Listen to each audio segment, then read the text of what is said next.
Hello, fellow fans of the Dick Van Dyke Show. I'm David Van Deusen, the show's archivist and historian, and my ongoing goal is to preserve the legacy of our favorite sitcom. October 2026 signifies the 65th anniversary of the debut of the Dick Van Dyke Show, and there are many special happenings under development to commemorate this landmark occasion. But first, let's pause and celebrate that our beloved Dick Van Dyke is still with us at over age 100. What an incredible milestone. Dick was honored last December with two special presentations, a PBS American Masters documentary titled Starring Dick Van Dyke, and a second production called Dick Van Dyke 100th Celebration. As we approach the show's upcoming anniversary, I am also publishing a new digital book called From Fandom to Friendships, My Adventures with the Dick Van Dyke Show cast. It will be available in early September.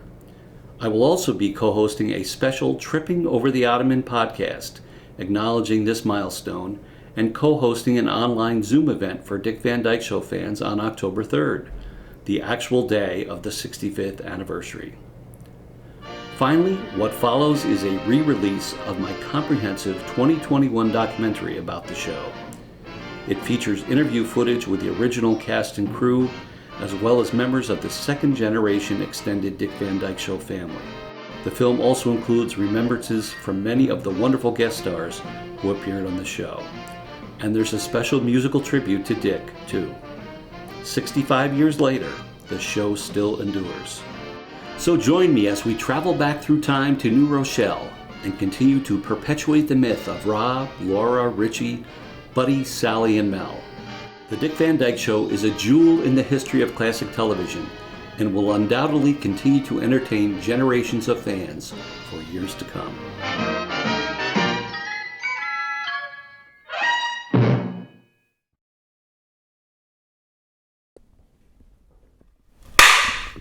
Ready, action.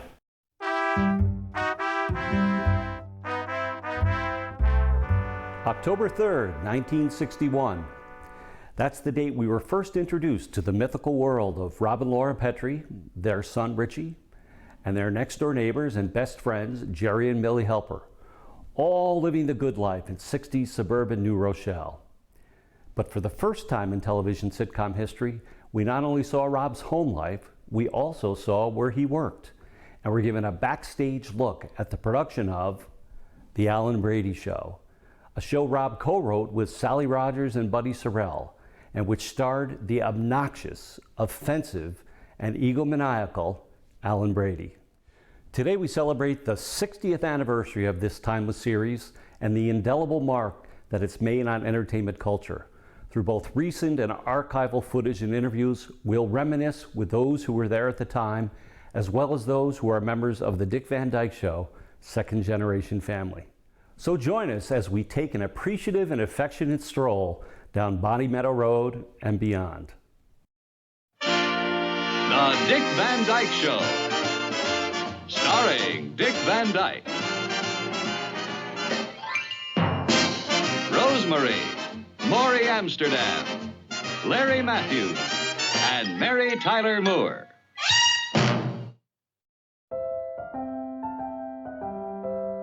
It all began with the genius and creativity of Carl Reiner, who chose to have a conversation with himself one day on the way home from work. Encouraged by his wife Estelle and pondering the question of what ground do I walk on that no one else does, Carl arrived at the idea of creating a sitcom that would take us inside the writer's room of a television show and give the viewer insight as to what the dad's work life was really like, something completely different from the other Hi, Honey, I'm Home sitcoms of the era. Reiner's attempt produced Head of the Family in July 1960, and it did not fare well. Thankfully, a meeting with Sheldon Leonard was convened. I thought that Carl was not exactly right for it, and he fortunately agreed with me, and we both decided that Dick Van Dyke was closer to the concept that we had in mind, and that was it. So it was my responsibility to get the show staffed, to put it on the air, and to see it properly launched, which responsibility I was happy to undertake and to accomplish. Reiner, Leonard, Van Dyke, and money man Danny Thomas formed Calvada Productions, an entity which still exists today to manage the affairs of the show. Calvada, it was a combination of CA for Carl, L for Leonard, VA for Van Dyke, and DA for Danny. As an inside joke, there were often hints at or references to Calvada. Carl, again, was, with his perverted sense of humor, he kept retreating to calling everything that could bear the label Calvada. And of course, there was Big Max Calvada, played by Sheldon Leonard himself, in the episode of the same name. My name is Maxwell Calvada. The concept of a show in which a hoodlum, bullied and intimidated the staff of the show seemed like a good idea for an episode. So once the character was decided, they also decided that I'd have to play it. My dad was situation comedy genius. He really believed in giving people opportunities, and he really recognized social wrongdoings, and he was a good person. Carl was a very close personal friend of our family. We loved him and Estelle. Sheldon had the ability to enunciate mispronunciations very clear. He didn't mispronounce, but he had a kind of a Damon Runyon-esque quality. And he always finished a sentence in this rhythm, even though you knew what he was going to say when he said it, but you never interrupted him because he always had a good thought in his head. Pragmatically speaking, that would be a big phrase of his, and he had a very, very bright mind. He was a wonderful executive producer. He executive produced 5 shows at one time. That was pretty damn good. I like your collective style. It's neither too esoteric nor too mundane. Pragmatically speaking, hits me right in the gut. Going to the show was always fun. We were seated on the bleacher seats, as I recall. The half-hour show would probably take triple or quadruple the time to film, as people would go out afterwards. And I think my dad probably often went out with members of the cast. He was a giant in the field of situation comedies and created some shows that are still respected and watched. And I still get residuals from them. Sheldon and Danny's presence would always be felt by the cast for the 5 years of the show as a result of the photos of the two of them that perpetually hung over the couch in the writer's room. With Calvada Productions now firmly established, Carl Reiner was well postured and ready to launch the Dick Van Dyke Show. My early memory of my father is just him sitting at a desk writing. So for those first 6 years, he was in his office upstairs behind the typewriter and writing. He asked my mother, well, what should I write about? And she said, well, write about something you know. He knew this experience of being in the writer's room and making a television show, and he knew being married and having a family. And so he wrote 13 episodes of the show, not knowing that, I guess, you're supposed to just write a pilot and see if it works, and then write 13. He was always very grateful for what he was given. His life could have been something completely different if he didn't have the support of the government, the WPA program, and then the military who helped him at Georgetown and steer him towards entertainment in the Second War. He never duped himself into thinking like, this all happened because of me, only because of me. And I think that's why he maybe stayed humble. When people would ask him, what's the thing you've done in your life that you're most proud of? He would say, my children. And I think that many people of his generation and upbringing and kind of career trajectory would not necessarily say that. I mean, surprisingly, they would jump to, well, this film was my best thing, or this thing was my best thing. He would always say, meeting Estelle, choosing the right woman, having 3 children that he loves. He would say that was his greatest achievement. And then career-wise, he would say the Dick Van Dyke Show. The situations hold up because they're all based on human feeling. And I remember him saying he didn't want any slang. He didn't want to use any vernacular of the day because he didn't want it to feel dated. For me, watching the show, it's like watching my family. I mean, Rob is like my dad. Laura's kind of like my mom. I guess Richie's my younger brother, although he's named after my cousin Richie. And then Mel, all these, it's like a family. So I do often like the ones where I feel, oh, that's, I can see that. I mean, my father's energy and Dick's energy somehow is so similar. I think he was just very grateful to find him. I think Dick really, I've heard him express in front of groups of people how grateful he was to my father for giving him this role and giving him this career. And he just walked into this like a perfect suit, like it fit perfectly. And when you see him in that suit, and he wears that suit so perfectly, and then in this role he's playing, it's like it's him. It's really him. He knew that you could come up with an idea how it could be so crazy, but it itself might not be the one that you end up using, but it might lead you. It might be on the way to the thing you're going to use, the idea you're going to use. So don't stifle it. Don't censor it. In that way, he really did stay like forever young. He stayed young at heart and young in his mind. The Dick Van Dyke Show is definitely what he was most proud of in his working life.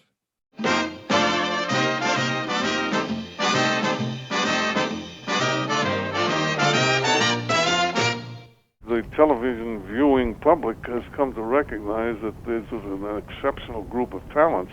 It was as good an example of on-the-air chemistry as you were ever likely to find.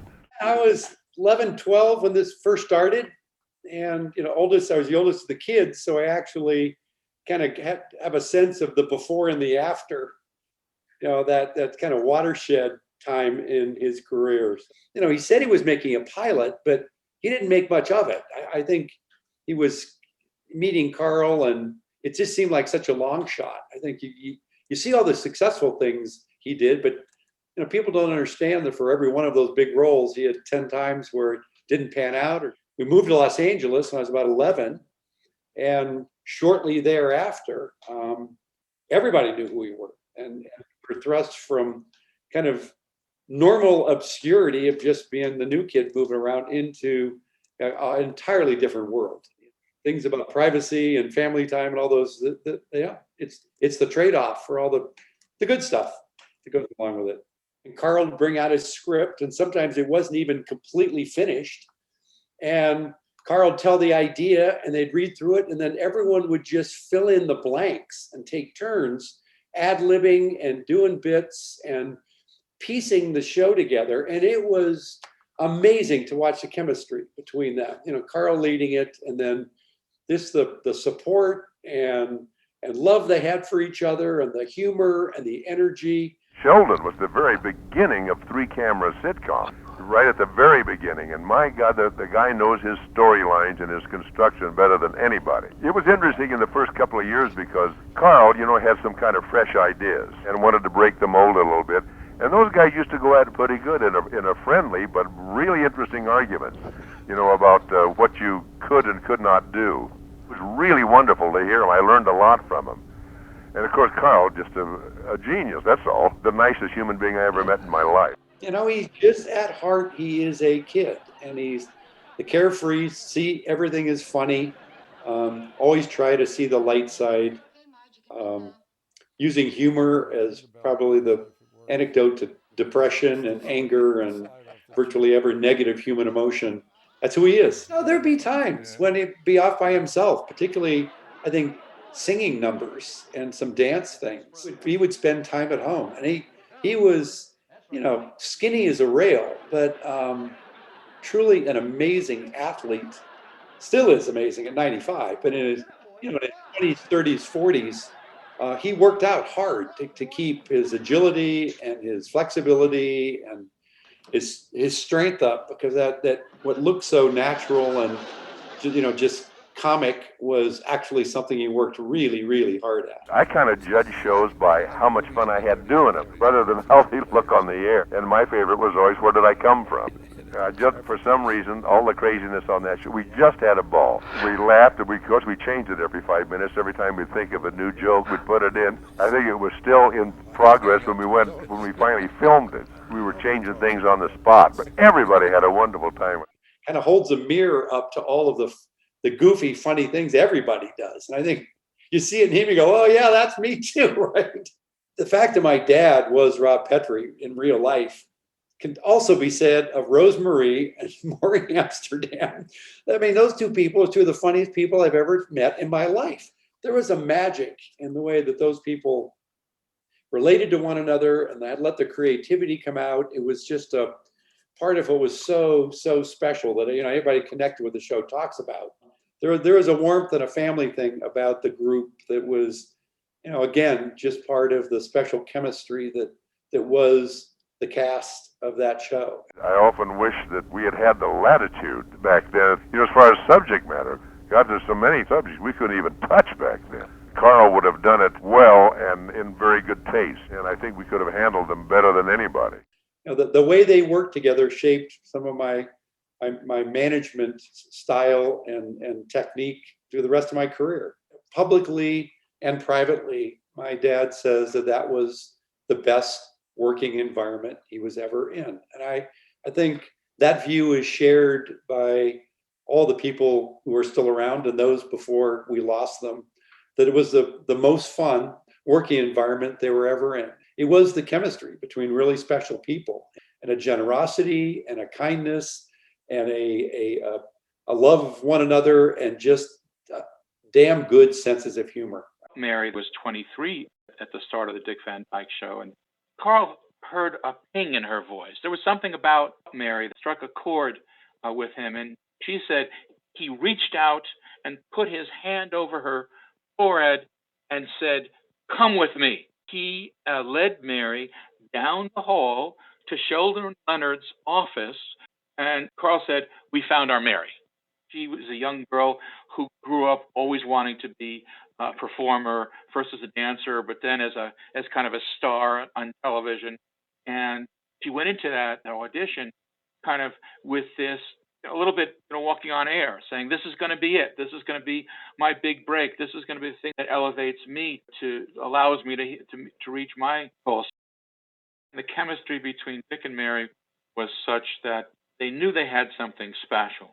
There was even a little bit of a sexual tension, between them, in a wholesome way, the kind of thing that you'd expect between a young husband and wife, but it had really not been explored or presented that way on television. She would always say she's in the presence of these comedy black belts.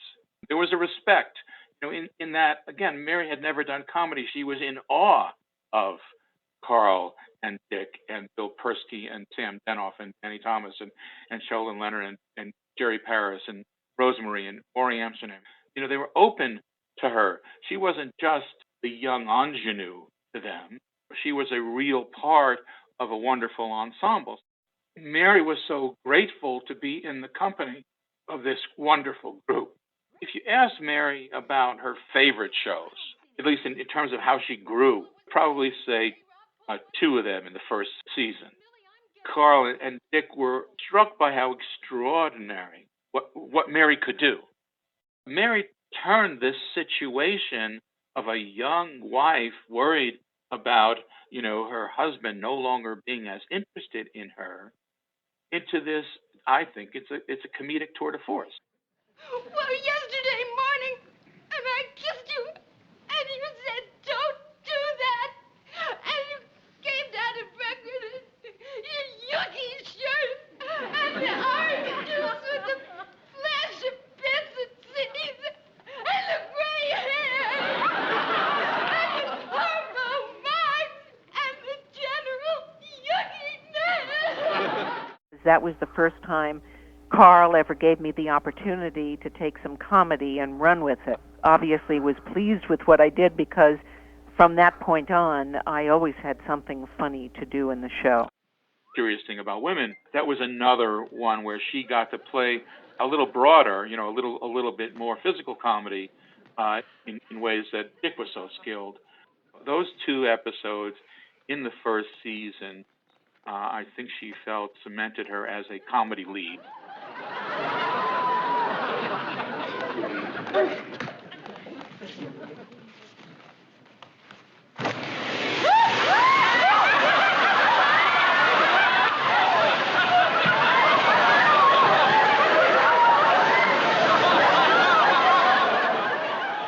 She trained to be a dancer. She trained to be in the musical theater. That was her idea of the summit of performance, was live theater, musical theater. Kind of naturally fell into that shared love of dance and musical theater. The sophistication of carrying off the perfectly harmonized and danced performance with her impatience, you know, with Rob, kind of jumping in when she didn't want him to be there to do the dance with her. And it just works so well, you know, and coming to the, you know, to the end where she gives in the obvious connection and attraction that she has, you know, for him. Carl said, "We got something really special for you, Mary. It's great." And then she reads the script and she says, "Carl, I'm barely on camera." And Carl said, "Mary, don't worry about it. It'll be memorable." As they got into it and got through it, you know, Mary obviously recognized how wonderful the device was and how funny it was, and allowed her to show off that she could be amazingly funny and present, even though not seen. Mary was young, but she certainly had extraordinary comic timing. And Mary always talked about the cast of the Dick Van Dyke Show as being her first real family, you know, certainly first family professionally, and how important it was to her and how she wished it had never ended. And she meant that about everyone. Each one of them in their own right had a very special talent and together exploded on the screen in ways that are memorable.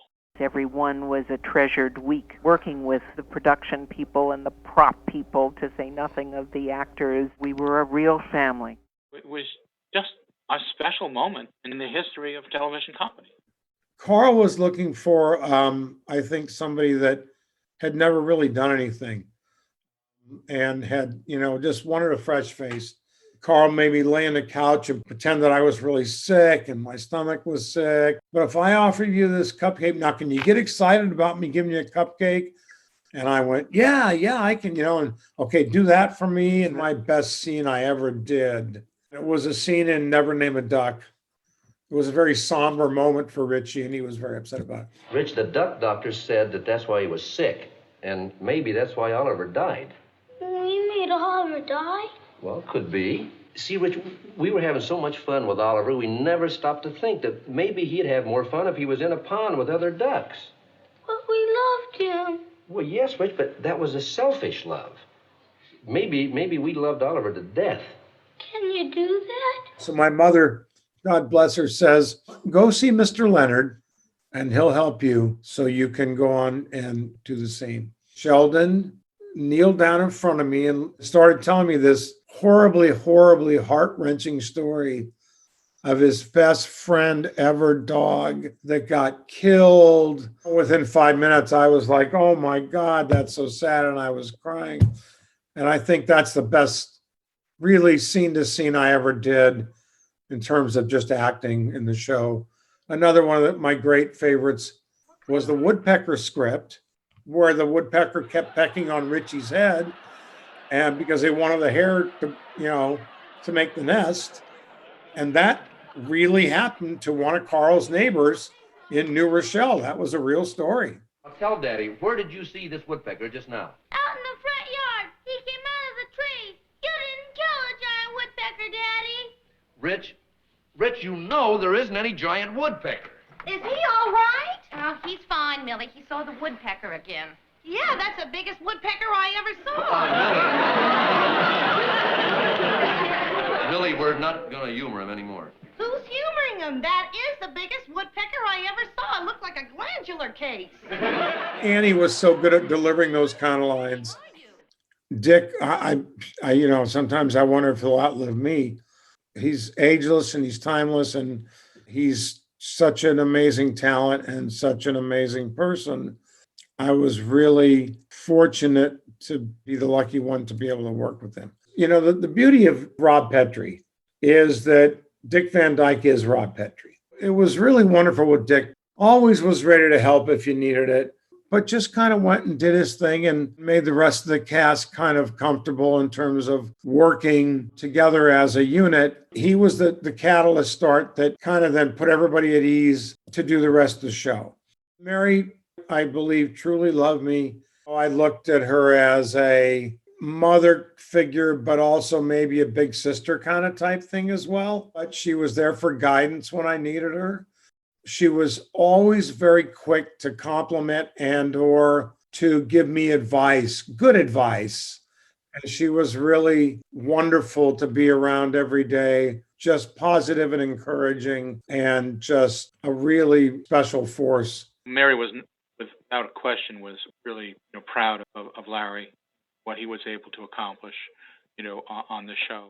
Dick and Mary reveled in Larry's maturation, and they really did care a lot about him and nurture him and help him kind of grow up. You really had the perfect team together to make the show entertaining, funny, timeless, because that's really the word we're looking at on our 60th anniversary. There's not enough time in the world to say the good things that Carl Reiner deserves to have said for him. But he was very special to me. I don't think genius is a good enough word for him. I think it understates what he really was and what he became and what he brought to the world of entertainment and the history of our world and our country, really. If you've enjoyed the Dick Van Dyke Show throughout the years, in celebration of the show's 60th anniversary, please consider making a donation to St. Jude Children's Research Hospital. And Colac will appreciate it as well. Sheldon had gone to Vegas and had seen my mother. He couldn't believe how strong she was. And he knew that you needed somebody that was going to be really strong. And Sheldon was so impressed with the way she handled an audience, the way she handled everything. So one day I got a call and they said, they want you over at the Desilu studio. I said, Danny, I finally got a show. She says, no, this is for the Dick Van Dyke Show. I was the first one that they cast after Dick. And I met Carl, and Sheldon said, if you want the best, get Rosemary, which I thought was very nice. As the show evolved and Mary became extremely popular, I remember my mother on the phone constantly saying, we need more office scenes. And I mean, she was fighting. She was always pushing to perform, to show off what she could do, what Maury could do, and even what Dick could do. All of that first year in the living room, that's live. That's Live City. Maury would say, why don't we do this? Why don't we do that? And I would say, hey, that'd be a good idea to do this, My father, who was first trumpet on the theme song. Every time I hear the theme song, I hear my father, Bobby Guy, and I can hear his tone. He had a very special tone. I think Carl would come out first and say, welcome to the audience and all that, and then release my mother and Maury to the audience. And they would go. I mean, jokes back and forth. Her legacy is the fact that she's still out there. She's still influencing women to write and to do things on their own. I think that they just wanted to be entertaining and just enjoy watching this group of people do what they do best. That show has meant a lot to me and to a lot of people. We knew we had something good. We knew we had a good show. We were very, very aware of what we were doing. Nobody thought it would wind up being a classic like it is. My dad really enjoyed doing the show, but then my dad just enjoyed being with people in general. Carl said, we got everybody except the guy to play Buddy. And Rosemary said, how about Maury Amsterdam? And Carl smacked his head and said, oh my God, I should have thought of him first. That was a lucky break for me, being with such talented people. They were just great. Carl is a genius anyway. He's terrific. And Dick Van Dyke is one of the most talented guys I know. He can do anything. Dick is a very, very warm, nice guy. Most of the people on the Van Dyke Show he was very friendly with. They all were working primarily to make the show good. Dad wrote most of the stuff that he did with Egan. In fact, in the strips they would write in Maury does material here. So Dad would write in the material that he would do with him. He contributed quite a bit as far as the jokes and that were concerned. I was playing myself. I've been a comedy writer all my life. I think anybody who does the things that they like has got it made. My dad had that one show they did where he was actually bar mitzvahed on the show. Carl turns to me and he says, what funny happened at your bar mitzvah? I said, nothing. I was never bar mitzvahed. He says, you're kidding. How did that happen? He says, you're going to be bar mitzvahed. Carl and the guys wrote the show. Carl decided that if we're going to have a cantor at the bar mitzvah, I want a real cantor. And he got the guy, and the guy starts singing the prayers, feeds his audience of 400 people, and Ham in him came out. He was singing the prayers, and he's singing and singing, and 10 minutes go by, and he's still singing. He stopped for a second. I said, one more time. I never saw any temperament. Nobody ever argued with anybody, never with a cross word. You know, it sounds kind of cliche to say we were like a happy family, but we really were.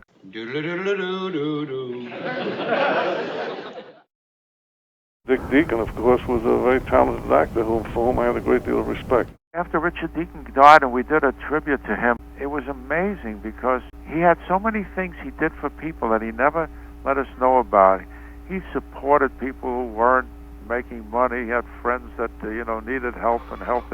He was really a very, very giving guy. He was like a stalwart because when he walked into the room, we knew what he was going to deliver for us, and he was never failed. People really loved Deke. Everybody was very fond of Deke. Rosemary and Maury, they really, as much as Maury screamed at him, they really loved him. I don't know what it was about Richard, but if somebody had a problem, they always went straight to him. He had a sympathetic ear or looked like he was wise. He was just a wonderful guy. You know, Rosie's husband died during the show, and he was a rock. She leaned on him, constantly kept her company and supported her. She claims that he brought her through all that. Deke was very, very close, very good friend to her. They loved each other. They talked like brother and sister a lot. And she would lament to Deke a lot if she was upset or she, things on the show or this and that and the other. They were extremely close. Richard and I had also a really wonderful relationship. So Richard came from quite a different background than I think everybody else did. Deke was in all kinds of things. I mean, Westerns and guest spots on all shows. He, again, was a very dry, witty comic person. He would get some wisecracks out himself. And he was one of the just loveliest, sweetest, caring people. Carl had seen Mother in this show that my father actually produced, the Billy Barnes Review. And then I think Jerry kept telling my father, Annie'd be perfect for my wife. Annie'd be perfect for my wife. And my father finally said, well, get her in. She was perfect. She never had a contract. Carl wanted to give her a contract. But my sister was a baby and she didn't feel like she wanted to have them just give her a line to fulfill the contract needs. She wanted to be in the shows when they would use her character. Yes, I loved visiting the set. I didn't see every episode she was in, but I went a lot. And it was a huge thrill for me. And it was fun because I'd go down and Larry was just a few months younger than me. And so I used to go and play with him and we'd go under the bleachers and swing around and climb on the understructure of the bleachers. And we'd sneak onto the Make Room for Daddy set. Dad used to like to go down to the show too, because he was friends with some of the writers. And of course he was good friends with Jerry. And he would always go on the floor between the bleachers of the set, where all the cameras and the writers were. And I know that bugged my mother. That always kind of made her a little nervous when my dad was on the floor. She would repeat everything 3 times.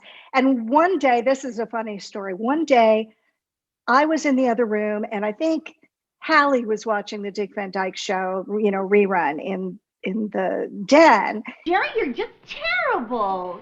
Isn't he terrible? You're just terrible. Mother came in. She was in between the two rooms. She goes, "Oh my God, I can't believe I said everything 3 times. Did you ever notice I said everything 3 times? I said everything 3 times." And I was on the floor. Mom had taken out a full-page ad in Variety for that episode. My dad put it together and was like, "Can you tell the difference between these two?" Or something like that. It was a picture of her with Barry. It was very cute. The episode got canceled. I think it was a problem in space. So the ad was for naught. And I know Mother was always so impressed with how well everybody got along. She always felt that everybody was really friendly. Everybody was very cool. I think that he had a wonderful experience altogether. Everybody would recognize him as Herman Glimcher, and they thought he was on the show all the time. He only actually was on screen, I think, 3 times as Herman Glimcher. But it was talked about so much that they thought they were seeing him all the time.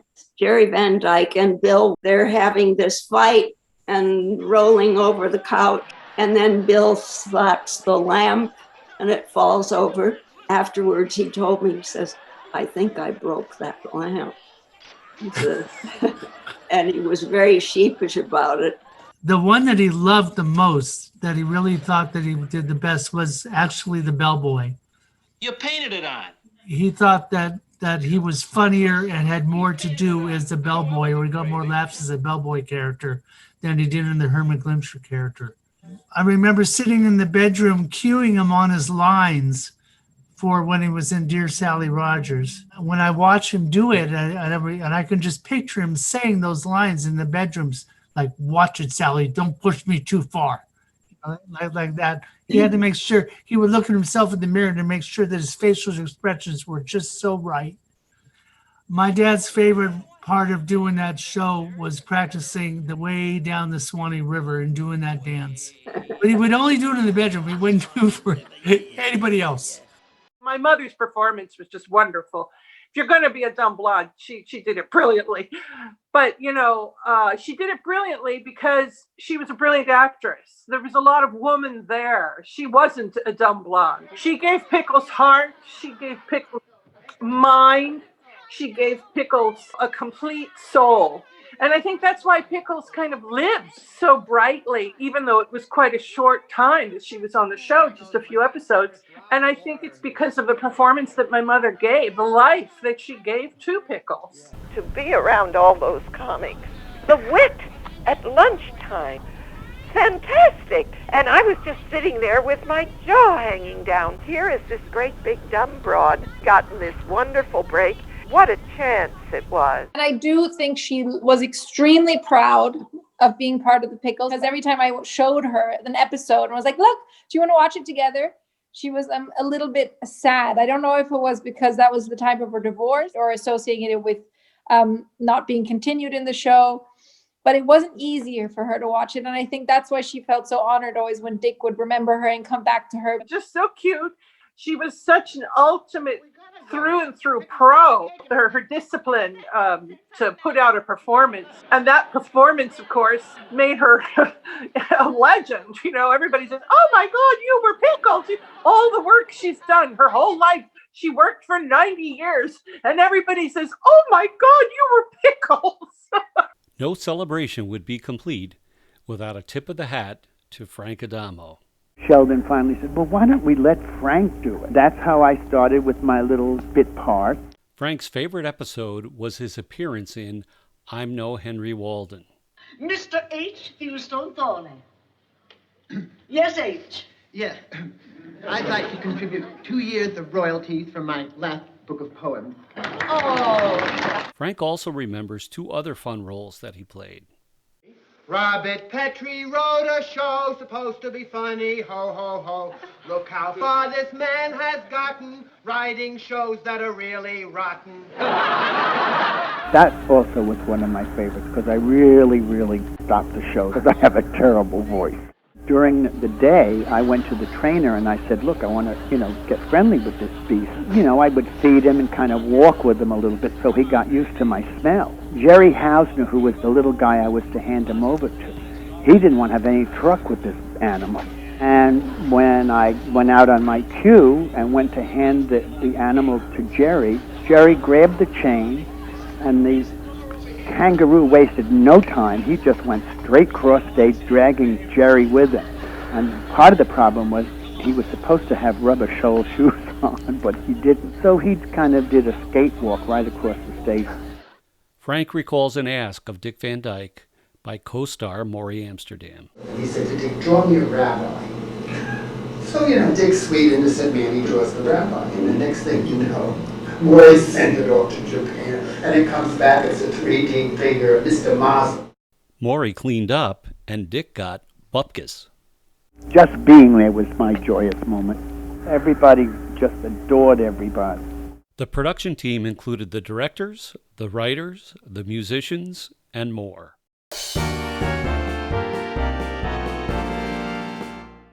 My first challenge was to find the proper director and continuing director. And in order to do that, I called on my experience with my previous comedy shows, Andy Griffith and Danny Thomas, and used some of the directors, notably John Rich.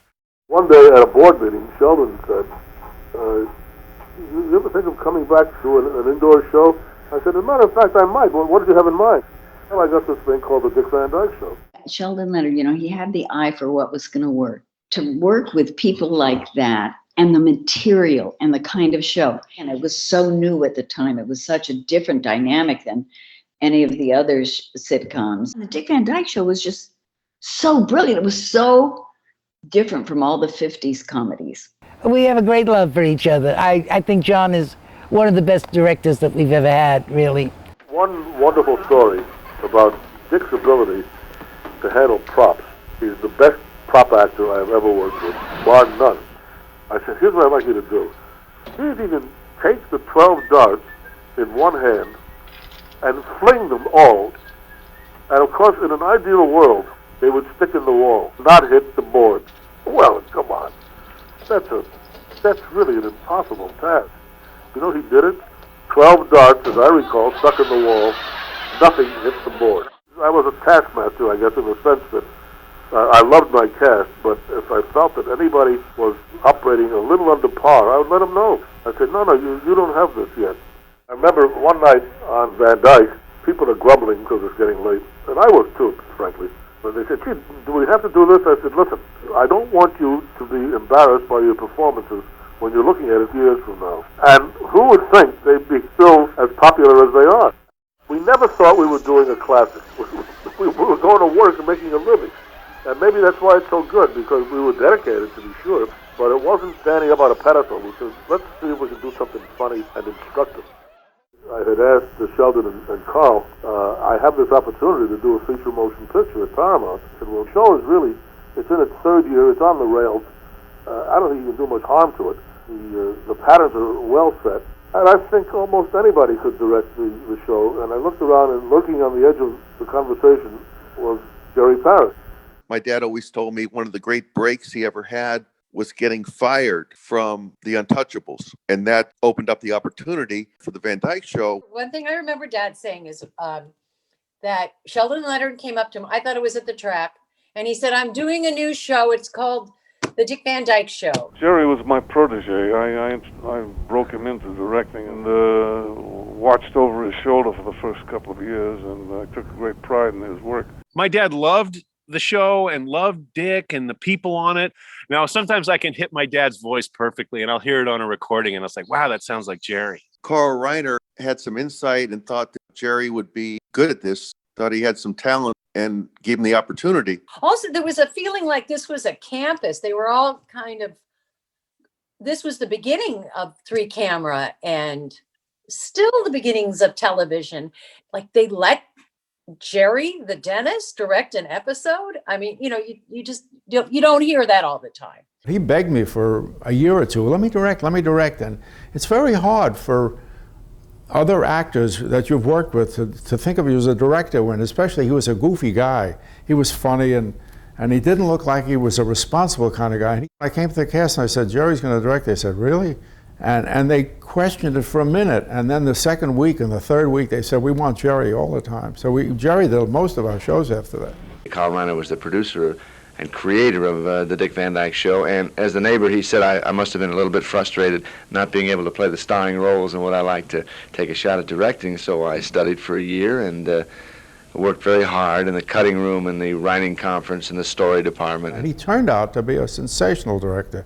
He was very inventive, very creative, and had a sense of comedy timing like nobody else. He gave me more things. I was trying to be calm in the kitchen, and I was just leaning on the stove, and I said, no, everything's fine, and she walked out, and I ripped the griddles off the That was Jerry Parrish's kind of, he came up with that, and he came up with a lot of them, too. I do remember, though, it was a very special occasion when my mother would say, well, we're going to go watch the filming of the Dick Van Dyke Show. And because it was on a Tuesday night, it was a school night. These people, they were just a magic mix. Sally, Maury, Dick, my dad, Annie, and then Mary, and Richard Deacon and Carl Reiner. It was very, magical. My dad was so popular with the cast because as an AD then, he had to get them all together, make sure they're on set. He'd be an incredible organizer. He was always under a lot of questions from the cast. Where am I supposed to be? When do I be on set? When do I go to makeup?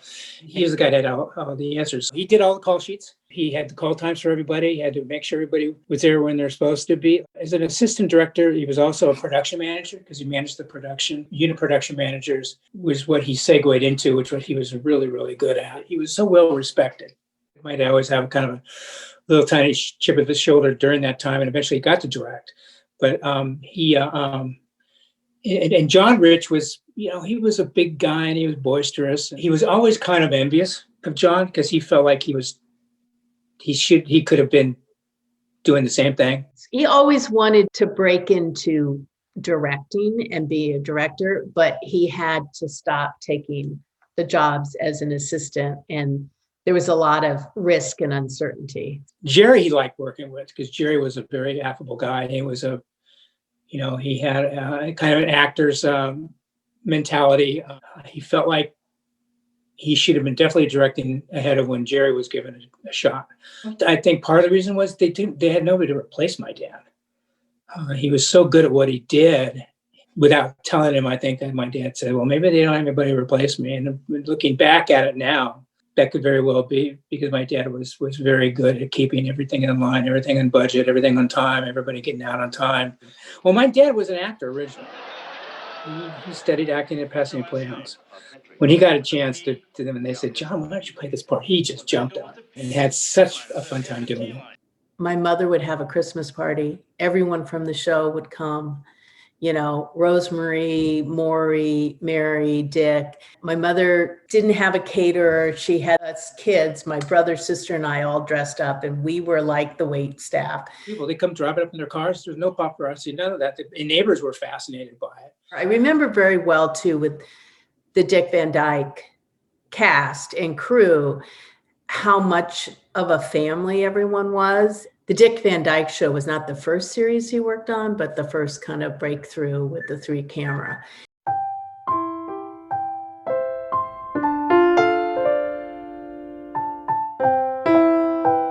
There wasn't a writer in the world who didn't write a sample Dick Van Dyke. The very same day that we got a call back from Carl, earlier in the day, we had written a McHale's Navy, and literally from 9 in the morning till 12:30 when we broke for lunch, came back and left his office at 3:30, taking notes on a 36-page script. And we decided at lunch that we can't do this, obviously. We get a call, and Sam says, it's Carl. And then he starts to smile. And I said, what? And he said, Carl said he hated the idea, but he loved the way we wrote, and we can do all the Van Dykes we can handle. That was in the same day that we were ready to give up. And that was, of course, That's My Boy. I love That's My Boy because it was their first episode for the Dick Van Dyke Show, and it was written on spec. That was based on my first child being born. While we were there, we got some wrong flowers. And I said, because there was no DNA, you know, and I said, how did they know you got the right baby? That was the origin of that show. But as you know, every show that there was had the origin in someone's life or experience. And that was what I think the great key to it was. We pretty much wrote every show, except for Belson and Marshall. Their shows were as good as you could get. But we rewrote everything. I mean, I remember one night a writer, after the show came, said, I got to be honest with you, when I handed it in, I didn't realize it was that good. I said, I wanted to say it wasn't. Another guy accepted a Writers Guild Award. The only 2 words in it that were his name, you know. There was only one show he wrote that I didn't like, and that was the one with Eddie Hodges. I hated that show, and yet more people have quoted Milk Cake to me than anything else I've ever written. Hey, what happened to the milk? Oh, it's all gone. Between Roger and Richie, they polished off 2 quarts today. Oh, gosh darn it. What's the matter? Well, you baked a great chocolate cake and there's no milk. Oh, I have coffee, dear. I poured it for you. Well, you never learn anything. This is a milk cake. Not necessarily. Now watch this. What? Oh. Oh, what do you know? You drink soda with your peanut butter jelly sandwiches. Dick, I mean, what can you say? He made everything better than you could invent it. I mean, you couldn't write some of the stuff that Dick did.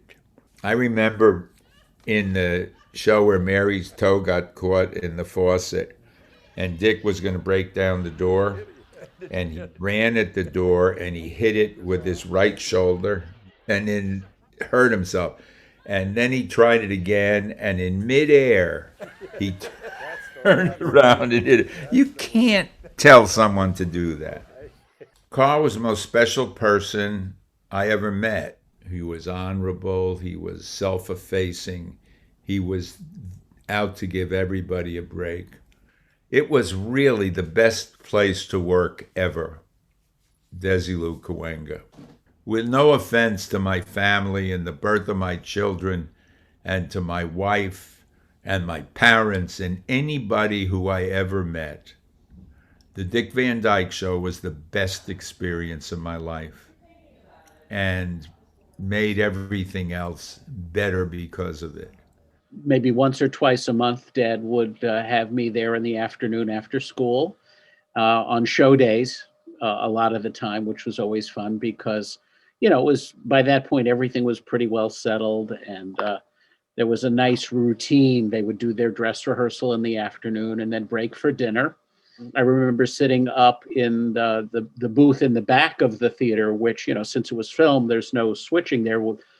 Cam McCullough was the sound mixer, and I got to watch him mix the sound occasionally, or John Choulet was the camera coordinator, and I get to watch him talk to the various cameramen and cue them on their moves and all of that.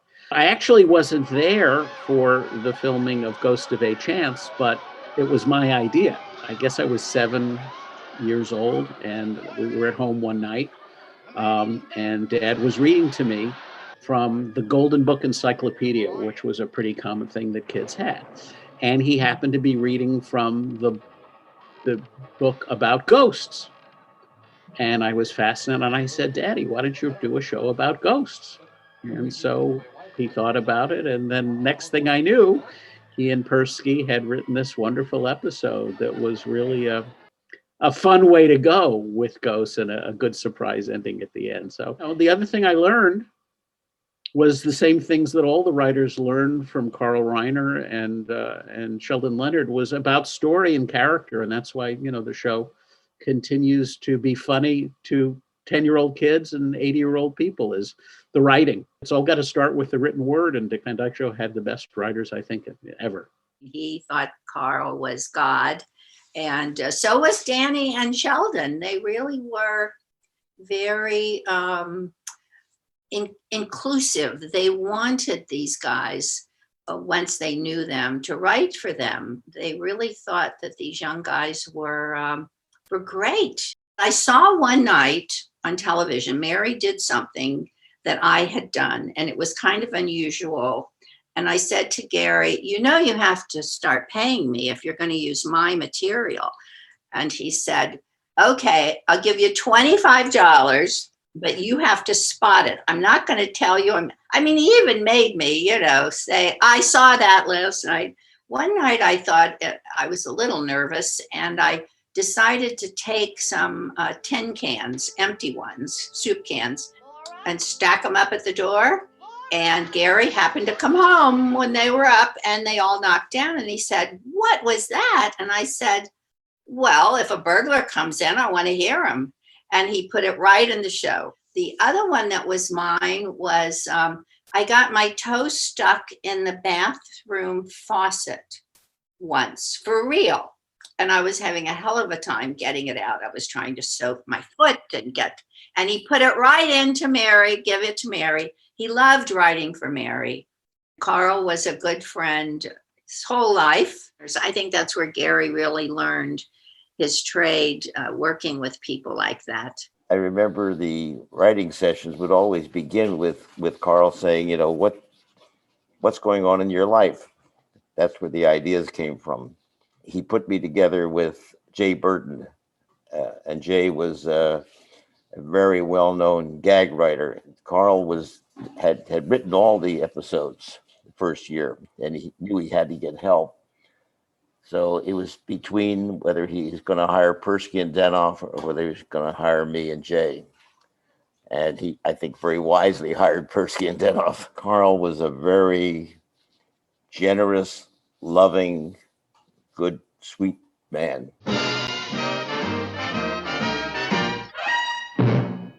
When it came time to decide on the music for the Dick Van Dyke Show, it's no surprise that Sheldon Leonard chose Earl Hagen.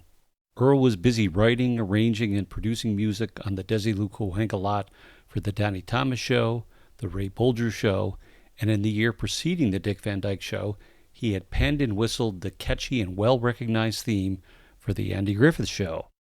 A stark contrast to the down-home Griffith music, Hagen explains his idea for the Van Dyke theme. When we did the pilot for Van Dyke, for some reason or other, I just felt like it would be better to go with a big band sound. And I made a demo of the theme, and I played it for Carl, and Carl loved it. Hagen ended up composing what is one of the most recognized TV theme songs of all time. Interestingly, the theme evolved from its original incarnation that included bongos, and one that Earl did not fully recollect when asked about it years later. And I had a friend of mine say, you remember the version you did with the bongos? And I said, get out of here. They recut it and did the version that everybody knows. Hagen explains the process of how the music was scored, recorded, and performed. Generally, I'd come in at 6 o'clock with the band, and I would score the two shows that we had done 2 and 3 weeks previous. I'd score the bridges and cues and just do it to stopwatch.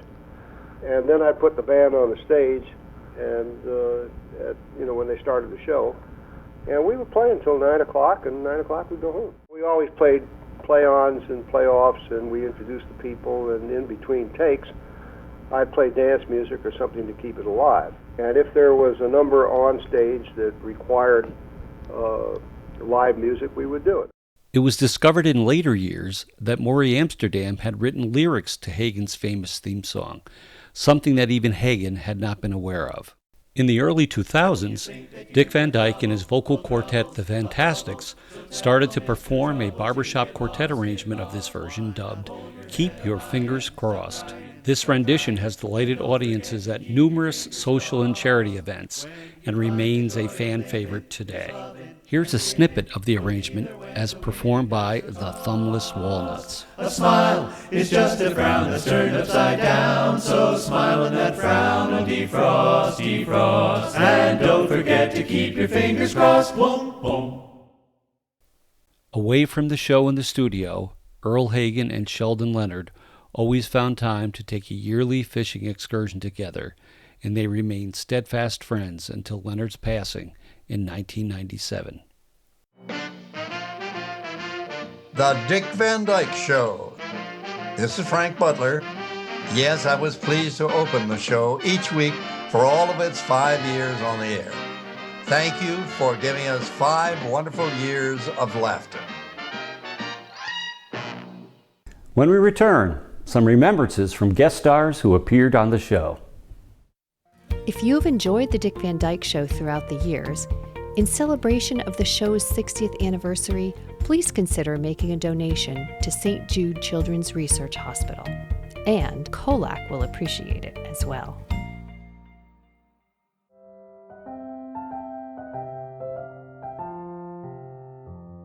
I was very excited, very pleased, and very happy, and very scared all at the same time. You know, we had those 5 days rehearsal, which were very creative and wonderful. John Rich was directing. We came up with all kinds of fun stuff during those days. We had to find a kind of balance between this girl had to be, you could see why she was appealing, and yet she had to be a bit of a ditz. But I told Dick, I said, I have great aim, I promise you. I won't hurt you. I won't hit you. I'll glance it off the shoulder. You tell me where, here, elbow. You know, I'll catch it. But I'll get it exactly where that I could pitch every one of those right at him, right here, exactly where. And it worked. Everything worked. We only did it once. We only had those breakaway objects once. It was wonderful to do, and funny, and great people. He was just so extraordinary to work with. So it was just a wonderful kind of exchange. It was fabulous. The episode that I did was they had told us how their father sleeps in tiger skin or leopard skin pajamas. I think they probably intentionally in rehearsals did not show the pajamas. That I think they wanted to get a real reaction. And I think the reaction that was scripted that they wanted was just awe. Larry pulls down Dick Van Dyke's blankets because he's laying in bed, and he pulls it down. And then, I don't know who started to giggle first, but the three of us stood there and we were going, you know. So we went back, you know, tried to do it again, and the same thing happened. We all started cracking up because we're, you know, little kids, and Dick Van Dyke looked funny. Carl Reiner came out, I think, and he told us to think about something really, really, something that would shock you. Is, you know, what if your dog, somebody told you your dog had just got hit by a car, and he said, you know, keep that thought in mind when you look at Dick. So you're not thinking about, so you go, you know, like that. He wanted that kind of reaction, not the giggle. I felt very fine just being cast as the Mexican divorce lawyer because Carl was a fan of mine, and it was really very easy to slip into that accent. Dick was just brilliant, and everything he did, physical comedy, no one in the world ever did physical comedy as well as he did. Mary, who did not have a background in comedy, she shocked some people by being so authentically comedic, and as you remember, the pace on that show was very rapid. And Mary, with her gorgeousness, she had a much more delicate approach, and a star of a show has got to have that huggability, and Mary had that in spades. So anything coming out of her was sweet and comfortable and easy. Working with Dick Van Dyke was television gold on the one level, and a very easy, friendly, appreciative human being. And this is why people love him. Loved Dick Van Dyke Show. It was professional and it was joyful. When I left the studio, I was happy and smiling. Comedy was alive and well. So, and I was glad to be part of it. Hi, is this Mr. Petrie's house? Come on in, Laura. Laura? Yeah, her name is Laura, too. Jerry Pierce was very pleased with it. It was only done in 2 takes. So, that made me feel good. The cameras were on their reaction. I had to be the way for them to react. It was a wonderful space because it was of the 3 of us working together and just having fun. I'm very fortunate to have been in their presence. It was such a gift to me. And to have that space to be involved in comedy was so precious to me. To work with those people, it was like a well-oiled machine. It's like I'd been in the family for years, It was just wonderful. Carl Reiner, genius. They were going around the table to see if anybody could come up with a way to fix a situation. Almost 100% of the changes that they made ultimately was Dick Van Dyke's idea. He would sit there while everybody else was talking, and he was thinking, and he just, what about this? Sheldon Leonard, he was a master actor. I mean, he was just brilliant. He was a very warm and wonderful person. He really was. I'm sure they wrote the song because of my opening song that I did in my nightclub. But I sang that one on key and when I was working in nightclubs. It was just so easy to work with them. I mean, it was a highlight of my life. The best show I ever did.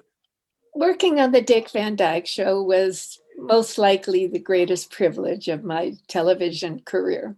As time goes by, it is a real honored thing to be a part of.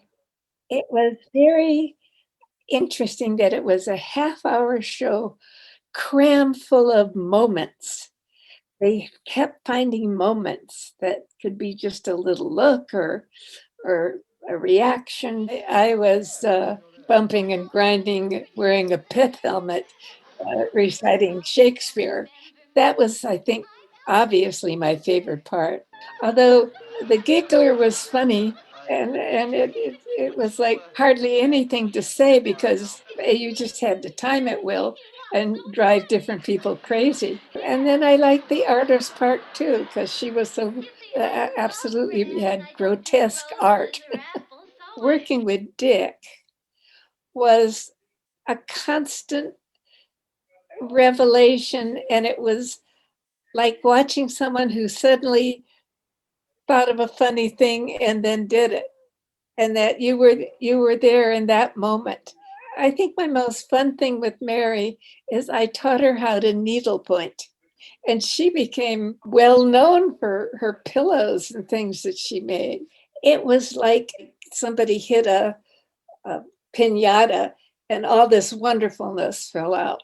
It was all part of the Dick Van Dyke Show aura. I so appreciated that Carl Reiner understood where I was in my career, and he was so generous to bring me into the show.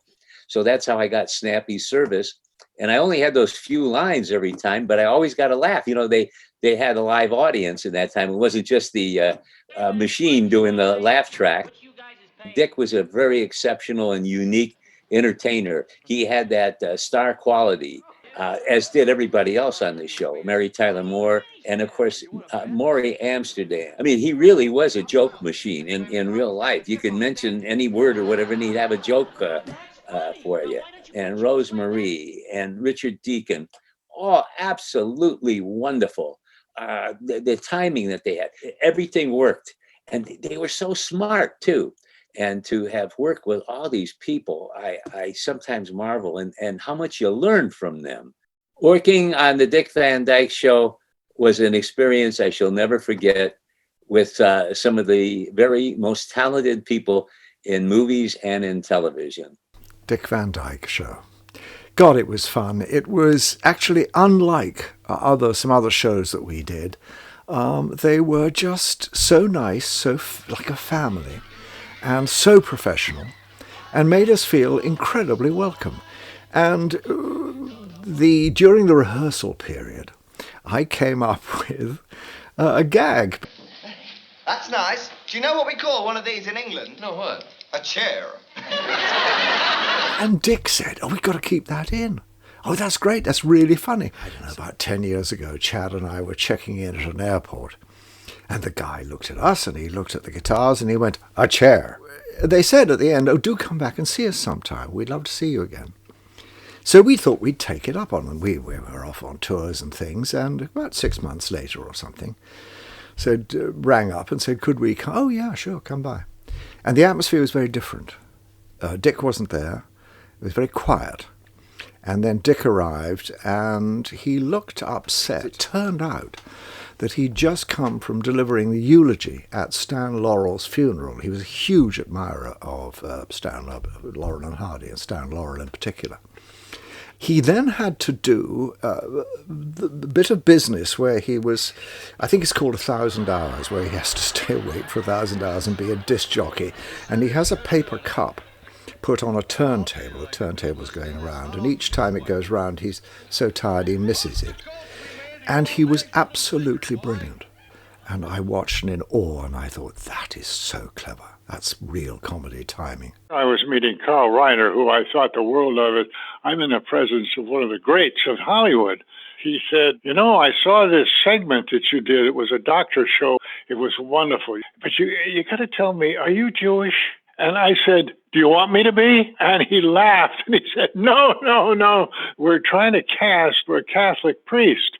The scene took place in the men's locker room at the golf course. But interestingly enough, you know, we were drinking beer in that scene. And when the show was finished, the archdiocese came down on them for having a priest drinking beer.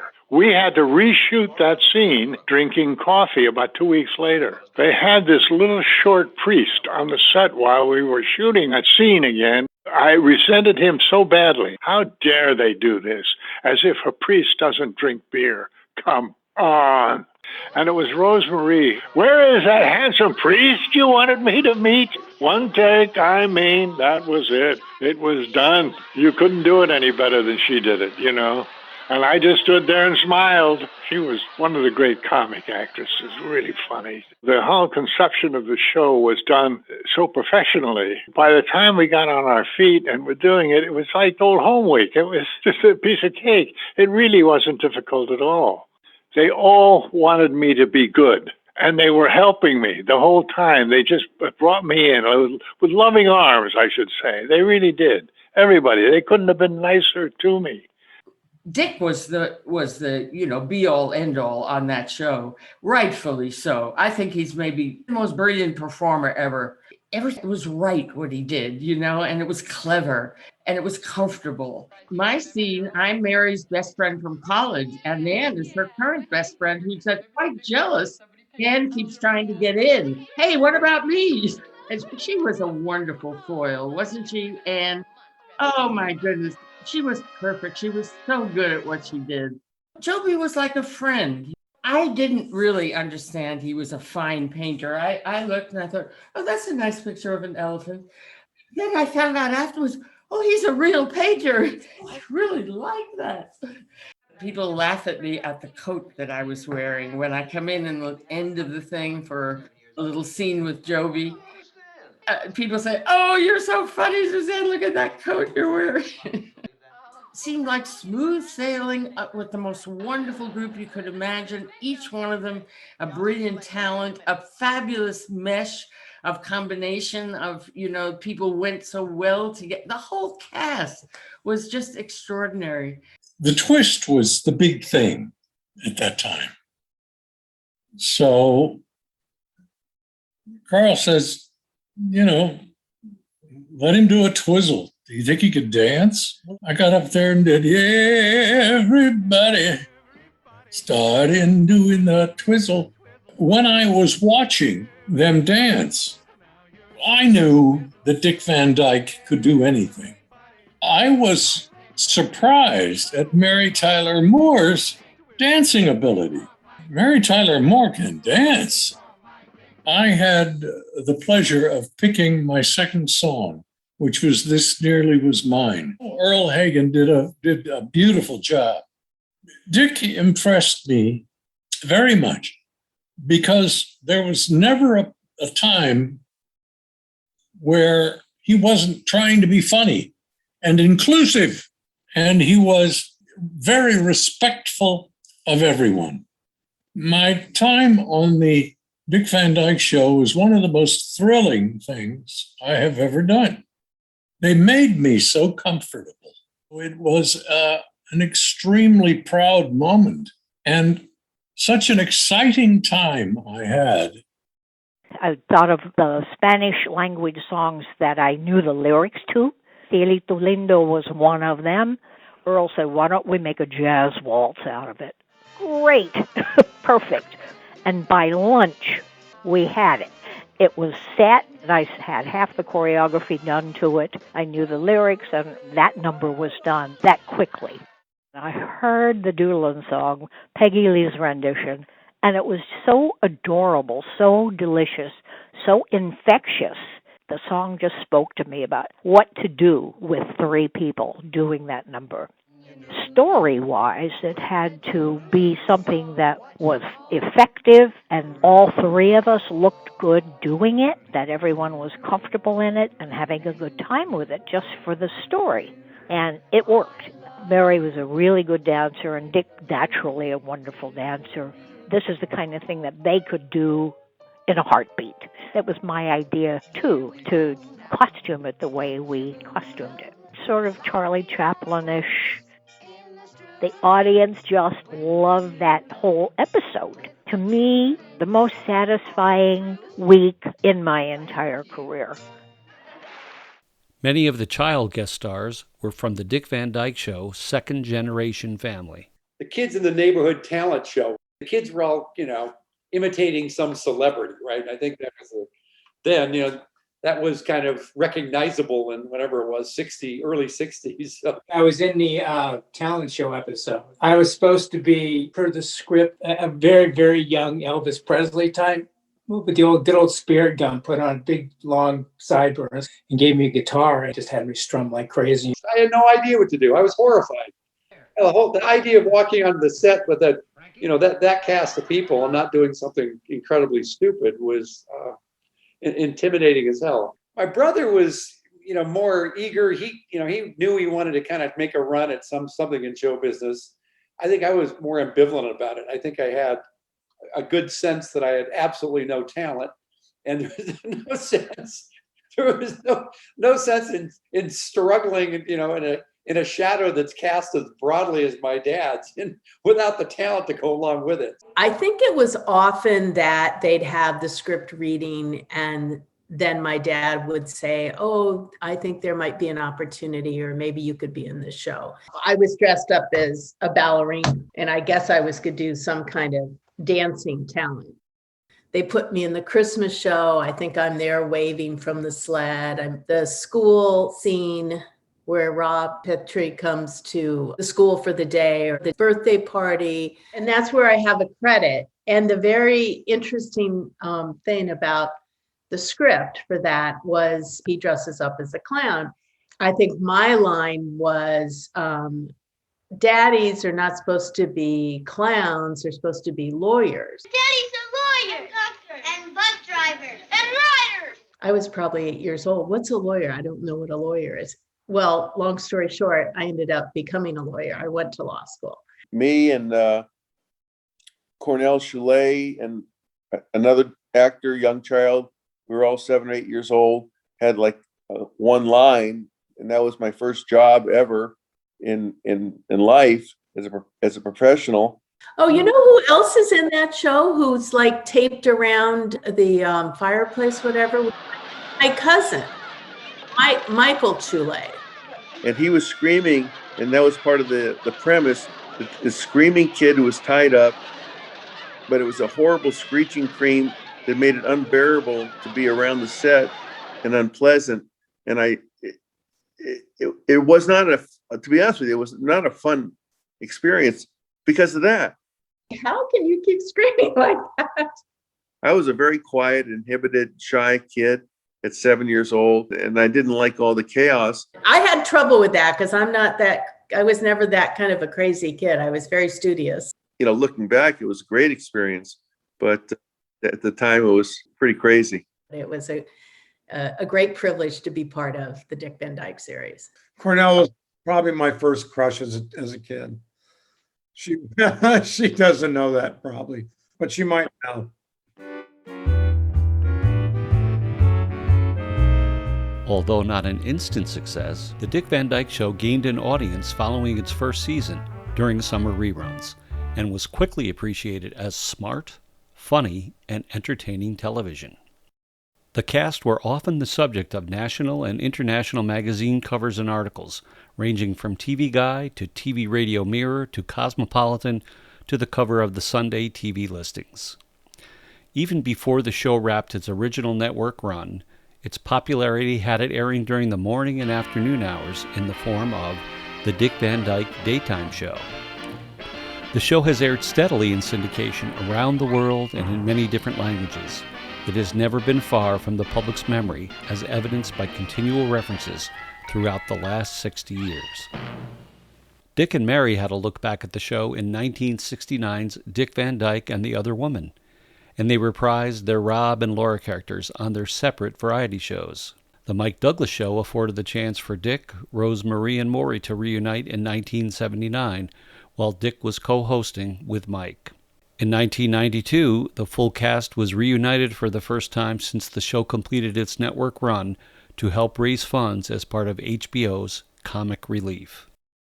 Coyne Stephen Sanders and Ginny Weissman published The Dick Van Dyke Show, Anatomy of a Classic, and Vince Waldron penned the official Dick Van Dyke Show book.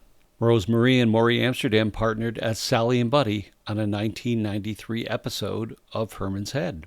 In the early 90s, Dick Van Dyke became chairman of Nick at Night to preserve our television heritage, with the Dick Van Dyke Show being one of the network's staple programs. Maury and Rose Marie made a special guest appearance with Dick Van Dyke on The Tonight Show with Jay Leno. In 1994, CBS aired The Dick Van Dyke Show Remembered, a retrospective on the show hosted by veteran CBS newsman Charles Kuralt.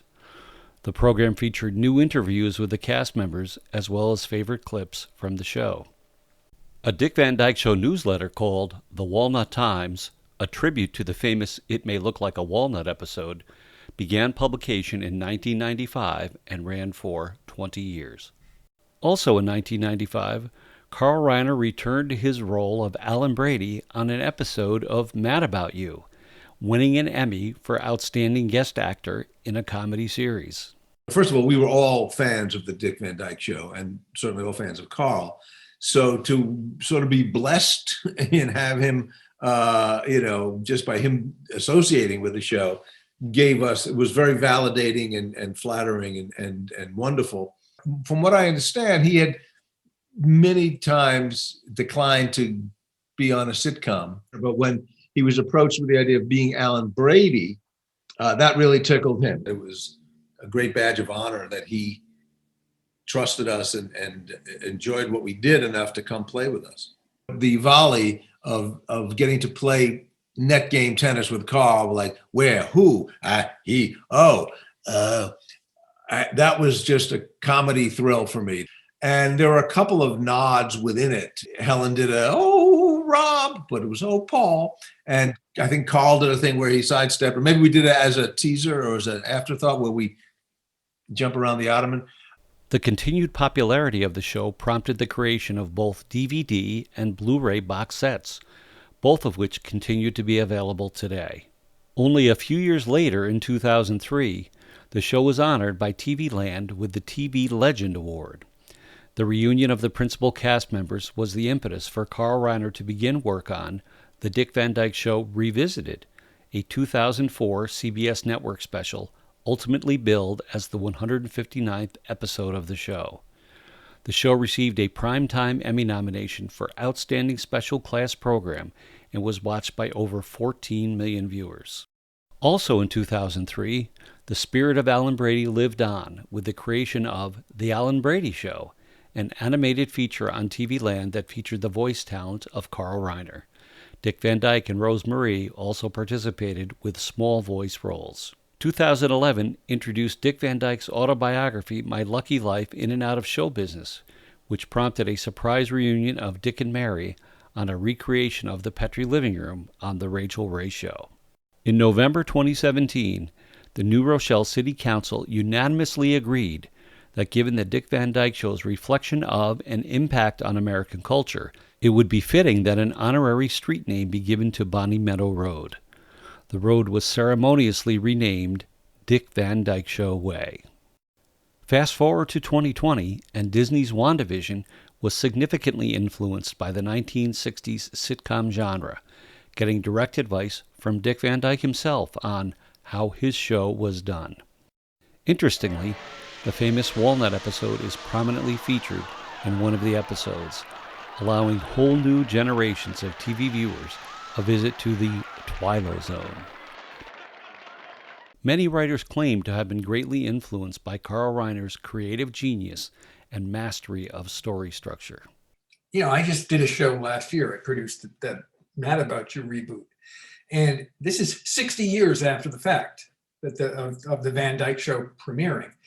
And I'm in that room 60 years later going to the writers, well, on the Van Dyke Show, they did this. And on the Van Dyke Show, they did this. So I'm holding up a 60-year-old piece of entertainment as sort of a gold standard of what we should do now and what we could learn from. Other celebrities have also been impacted by the Dick Van Dyke Show's influence. I always say to people, you know, I'm an atheist, but I say Dick Van Dyke is my religion. I like the one where he gets accidentally hypnotized and he's roaring drunk when he hears a bell. Who could do that? Nobody but him could do that. I used to even say in my act sometimes that I was going to make my living room like the Dick Van Dyke Show living room. I always loved the delicious timing on the Dick Van Dyke Show. Everyone was right there, like machine guns. It was just incredible.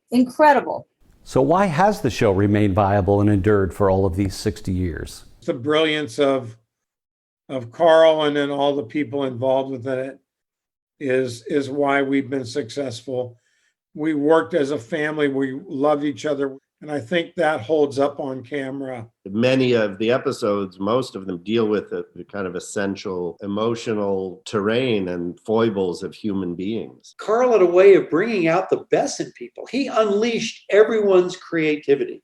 Those elements of love, respect, grace, gratitude, authenticity, you sprinkle that with the genius of all of them. And of course you have timeless brilliance. There was never an ensemble until the Dick Van Dyke Show.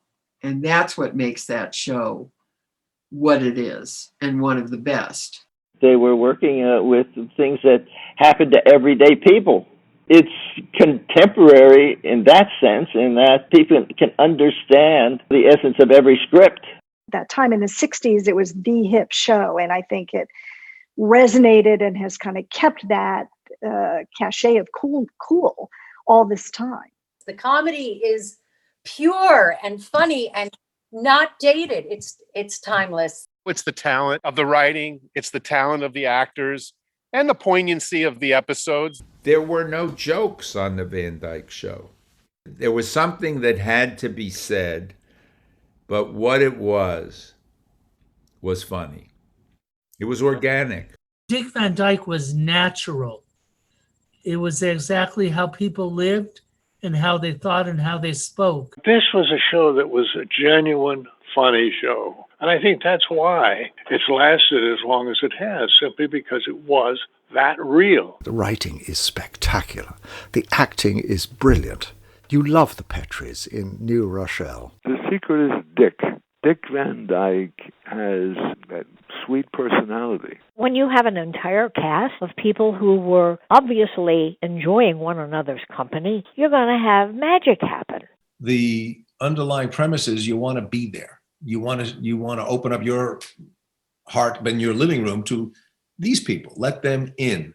Fans continue to come together to talk about the show using social media and other 21st century technologies, and many are thrilled to learn that some original artifacts from the show are still in existence. Remember that famous Artanis painting that Rob purchased by accident in the masterpiece? Art director Ken Reed actually painted 2 different versions of the painting for the episode. Fortunately, producer-writer Sam Danoff had the sense to retrieve these works of art from the dumpster before they found a permanent home in a landfill, and they are now in the private collection of Sam's son, Doug. Sam also rescued, and Doug still has, the infamous squirt gun painting created by Rob and Carpetna at the end of October Eve. Carl and Dick also signed the painting. Also in Doug's collection, the prop record that was created for use in the Bupkis episode. Tony Paris and Benjamin Chalet each have an original director's clapper, courtesy of each of their dads, and Tony has what was referred to as a butt can, acknowledging the fact that so many of the cast and crew were cigarette smokers. Writer Carl Kleinschmidt still has the Rob Petrie for Councilman poster, and writer Dale McCraven has the seemingly indestructible United States brooch, albeit with nearly all of the stones now missing. Promotional items from the show included a CBS matchbook with a drawing of Rob, Sally, and Buddy, a Dick Van Dyke Show coloring book, a board game, and a Dick Van Dyke Show tumbler glass. Dick Van Dyke is widely recognized for his artistic ability, and his drawings frequently found their way onto the show. This sketch done by Dick of The Wizard of Oz, however, hangs in the home of Julie Paris, Jerry's daughter. Dick's characters often graced cast and crew gifts. These included a cast ashtray, decks of playing cards, and a set of Dick Van Dyke cufflinks. In addition, there was also a Dick Van Dyke Show music box with an arrangement that was carefully crafted by musician Earl Hagen.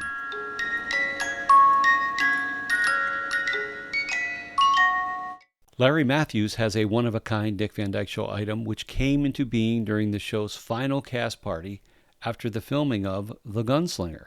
So at the end of at the wrap party, we were kind of getting stuff, and they were just sitting there, and my mom went up and she grabbed the poster, and it's got the dart holes in it. So it's the one that they used on set. And she said, asked the prop master if I could have it, of course. And she made me go to every cast and crew member and get it signed. So it is signed by the entire cast and crew of the Dick Van Dyke Show around Carl's picture as Big Bad Brady. Most recently, the National Comedy Center has been the recipient of various Dick Van Dyke Show related items. The families of Rose Marie and John Rich have graciously given large portions of their archives to the center. Prior to his passing, Carl Reiner had donated all of his Dick Van Dyke Show scripts to the center, along with a toupee or two. Since his passing, Carl's family has decided to donate all of Carl's archives to the Comedy Center. The center's most recent acquisition came from Larry Matthews, who donated the famous Alan Brady desk to the museum's permanent collection. The desk is going to be great there, along with everything else that Rose and John Rich and Carl have given. It'll be a real welcome addition, and it'll be really a great spot for it to be. Coming up, a special tribute to Dick Van Dyke. If you've enjoyed the Dick Van Dyke Show throughout the years, in celebration of the show's 60th anniversary, please consider making a donation to St. Jude Children's Research Hospital. And COLAC will appreciate it as well. Well, hello there, Mr. Van Dyke, and all you wonderful fans of the Dick Van Dyke Show. My name is Gavin Lee, and I had the privilege for 8 years to play the role of Bert the Chimney Sweep in Mary Poppins, on stage in London and on Broadway, a role which of course was made iconic by you, Dick, back in the 1960s movie. Well, I'm just honoured to be here helping to celebrate the 60th anniversary of your fabulous show, and so I thought I would contribute by singing a little song that you sang in, I believe, Series 3, Episode 19. Enjoy.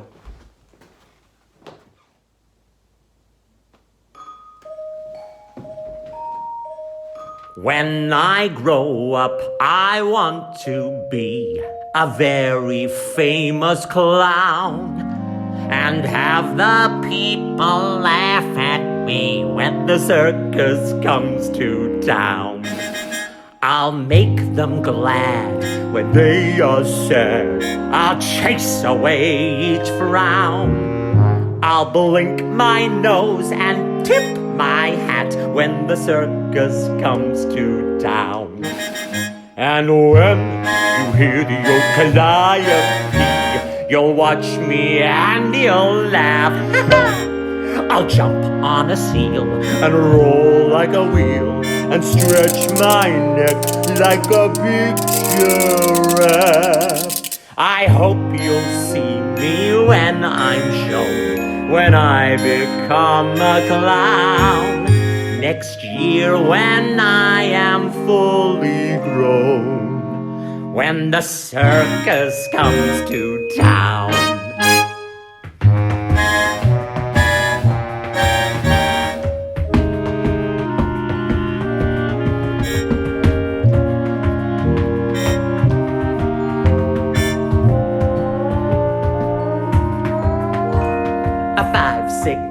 I hope you'll see me when I'm shown, when I become a clown.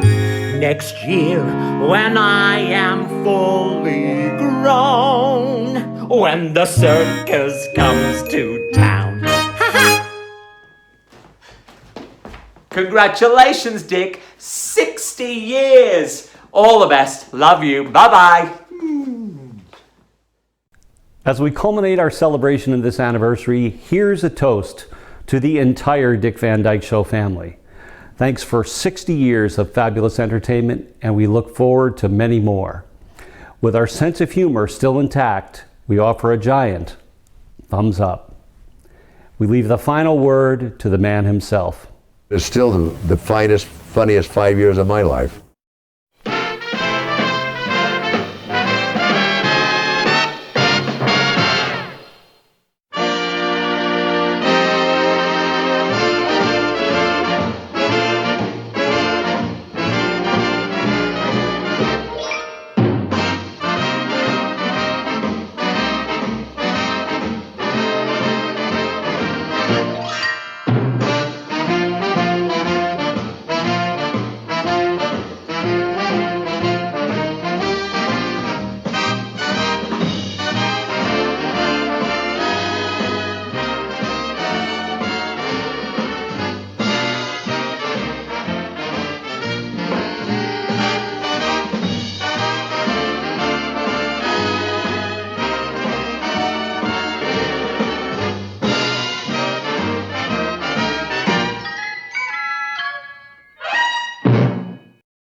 Cause I'm the kind of a guy that'll loosen my tie, stay out all night on the floor. Cause I love to hear you say, encore, encore. Damn it, I missed it by that much.